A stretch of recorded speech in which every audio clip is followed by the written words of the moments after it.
இருக்கீங்க. நீங்க எல்லாம் யாருப்பா? ரெவலேஷன் தான். அதான் போன வருஷம் முடிஞ்சு போச்சு. இப்ப யாரா புதுசா? முடிஞ்சு போச்சா? யாரா அது?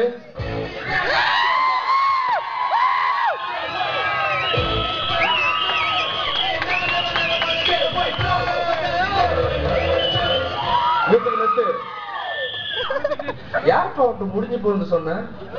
யார் சொன்னா? போன வருஷமே நீங்க ரெவலேஷன் முடிச்சு போயிட்டீங்களே. கண்ணா இரு. 2008ல ஸ்பார்க்ஸ், 2009ல ரெவலேஷன்ஸ், இப்போ ரெவலேஷன்ஸ் வெர்ஷன் 2.0 அப்கிரேட். கண்ணா இது வெறும் ட்ரெய்லர், இனிமேதான் படம்.